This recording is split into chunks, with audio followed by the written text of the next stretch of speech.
Ada mie dari Janur Kuning sambil mereka pelan-pelan belajar. Kalau sampai terjadi luar biasa gitu. Dan kita sebagai guru ada di situ benar-benar mengamati, menjaga agar kondusif itu aja.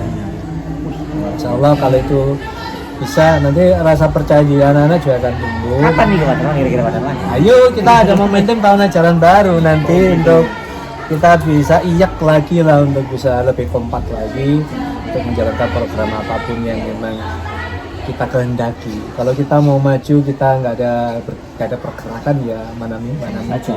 Jangan di tempat doang, ya mana mungkin. Itu Program hanya sekedar program, tapi iya. Program bisa aja keren, canggih, keren luar biasa, tapi nggak ada yang bergerak ya, udah macet, nggak jadi apa-apa. Terus kira-kira mangke itu lewatnya kelas atau MPK atau OSIS ya, lewatnya untuk masuk ke lininya anak-anak ini untuk biar kompak. Ya bisa apa saja yang dipandang dari semua pilihan itu lebih baik dan lebih mudah untuk dilaksanakan. Yang mana saya juga belum tahu, apa OSIS, MPK atau yang lainnya. Pokoknya yang lebih mudah, lebih baik, lebih mudah. Terutama lebih mudah karena kita butuh efisiensi ya. Jadi kalau kita milih dari jalur ini ternyata ribet, ya kan nggak efisien. Kalau jalur ini lebih ringkas, ternyata enak, ya sudah. Berarti lebih cenderung ke misalnya dari kemampuan siswa. Ya, makanya kita gali di setiap kelas itu kan mesti setiap kali guru masuk kelas itu kan ada anak-anak yang punya kompetensi ya, punya public speaking baik, punya keberanian, punya kompetensi dalam bidang yang mau kita ujikan itu, mau kita minta itu. Yang jelas jangan memaksakan anak yang mungkin nggak mampu, lo atau akhirnya kasihan juga. Kan malu tuh mau mengakui saya itu tidak bisa mimpin ini tuh, masih ada rasa malu. Itu saja sudah berat tuh. Secara psikologis berat loh buat dia untuk mengakui. Apalagi kemudian dipaksakan, dia bekuk malah jadi mempermalukan dia di hadapan teman-temannya. Benar-benar kita kali yang memang bisa membunuh karakter gitu. Iya loh, jelas loh. Yakin mungkin besoknya dia malah wis bene telah tahu dihukum ramah masalah. Apa yang mereka lebih milih dihukum daripada dipermalukan. Hanya segelintir anak yang kuat terkait itu. Iya. Banyak drop semua gitu. Iya loh. Makanya dari setiap kelas kalau ada 1 atau 2 atau 3 kan sudah cukup. Jadi misalnya dalam 10 kelas bisa aja bergulirnya 30, setelah 30 kali baru dia dapat kebagian lagi, kan nggak terlalu menyerah, gilir aja. Nah besok istiqosah sekolah 10 1, besok 10 2. Si ini udah ketahuan memang punya potensi itu, ojo acak nanti jadi tadi jatuhnya mempermalukan. Tidak sesuai kemampuan siswa. Itu melukai loh, itu melukai rasa harga diri mereka. Kenapa aku dipermalukan seperti ini? Padahal sih nggak iso lu, bukan cuma saya. Kebetulan aku ditunjuk. Kok aku cek sialmen hari ini gitu. Akhirnya maju. Iya, kalau yang lain ditunjuk pun rasanya kan sama. Kok aku pasan sing oleh sial. Lagi. Itu gitu ya. Luar. 45 menit Gus ya. Itu masih satu program. Ini saya bagi jadi 3 nanti ya. Belum pengembangan program. Iya makanya penting banget kita tuh berdiskusi, penting banget itu sharing. Prinsip saya tuh gini loh Gus Yai. Wes aku sebagai siapapun, aku selalu butuh masukan. Apalagi aku sebagai orang yang nggak tahu apa-apa. Jangan pernah merasa minder untuk bertanya, jangan pernah merasa besar untuk bertanya. Kalau dipandang kecil, kita tuh sama kecil. Karena ketika kita melihat ke dunia luar itu banyak orang yang jauh lebih hebat dari kita kalau kita merasa hebat. Jadi dari siapapun ya, buka forum. Ya kita mau program ini, monggo masukan dari ini untuk melengkapi apa yang ide saya misalkan. Jadi nggak dua ide, nggak kelem takon. Gitu. Ketika diberi ide kemudian sok-sokan berkelit segala macam. Nggak usah gini. Padahal untuk hanya merasa gengsi karena dia tidak punya ide apa-apa.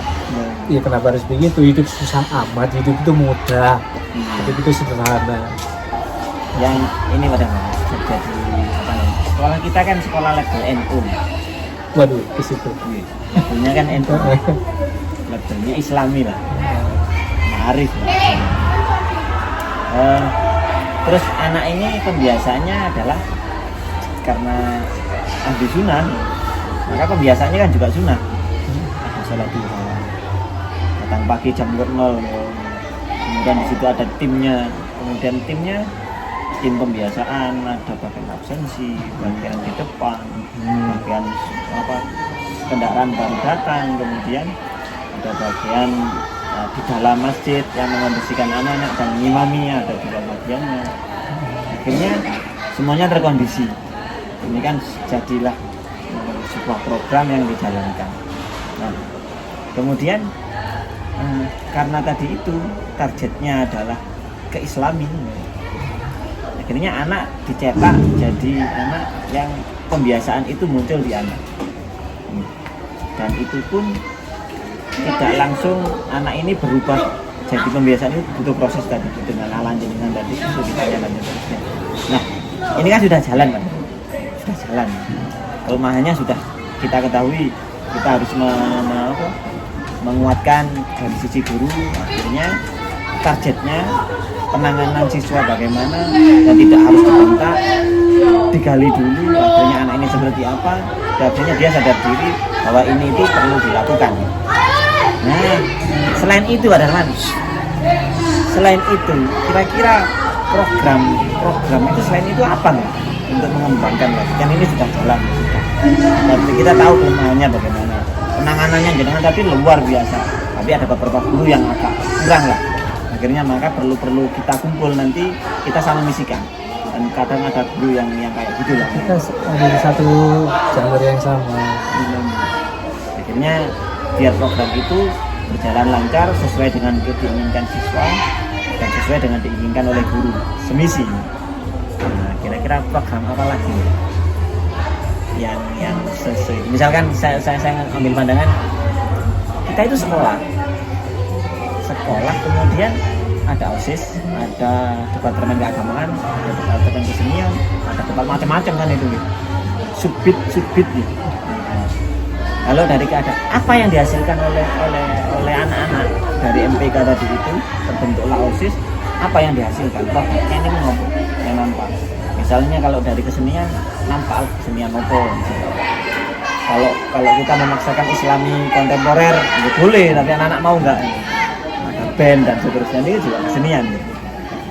Misalnya di sisi keagamaan, kira-kira kok nggak nampak dari sisi anak, misalkan ada klub sholawat, ada klub khataman, ya, ada yang bisa qiraah.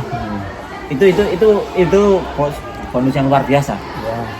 Minimal pembiasaan, misalkan dalam waktu 1 tahun anak ini sudah menghatamkan, misalkan sudah baca sholawatan di depan umum bersama kapan, kira-kira kan gitu. Karena cenderung kita kan orang-orang Islam kan, kalau apalagi yang ahli sunnah itu kan suka sekali terkait si anak melakukan khataman, kemudian yang meninggal itu dikhususi. Kan itu hal luar biasa. Artinya anak solehah katanya. Lah, untuk menanamkan itu mau loh ke anak-anak, membiasakan, akhirnya ketika pulang kampung anak ini sudah siap. Ayo sholawatan, oke. Ayo ben-benan, saya juga bisa dari sekolah. Ayo kita ngapain? Ayo kita buat jajan. Sudah ada dari dari seni budaya, misalnya dari prakarya, ini dulu aku sudah. Nah, itu kira-kira. Kalau dari saya seorang guru PAI ya, ingin menampakkan itu tadi, kira-kira dalam satu sekolah itu minimal muncul satu tim bersolawat, muncul satu tim khataman, satu tim saja. Kalau ternyata satu kelas ada tim-tim tertentu, luar biasa nih. Misalnya diundang ke rumahnya Pak Darman, ayo kita ngaji di sekolah, kita sudah punya. Dan itu luar biasa. Akhirnya anak itu diberi kesempatan, kamu enggak apa-apa, diizinkan enggak sekolah, karena kamu punya tugas ke rumahnya Bapak Ibu Guru A untuk menghatamkan 30 juz. Itu kan program. Nah, kira-kira dari jenengan memunculkan ide dan program apa? Yang seperti pernah kita bahas kapan ya? Lupa saya. Kemarin.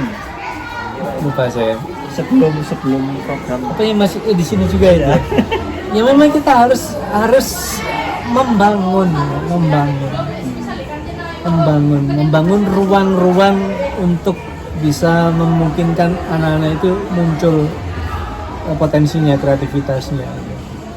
Ruang-ruang apa itu terserah, dalam bidang keagamaan kita kan bisa aja itu menghimpun anak-anak bisa sholawatan lah, hotmail dan lain-lain itu dari sisi sampean. Dari saya mungkin dari pelajaran bahasa Indonesia bisa aja membangun ruang khusus untuk menggali potensi anak, bahkan kalau perlu saya menciptakan semacam kompetisi di dalam kelas.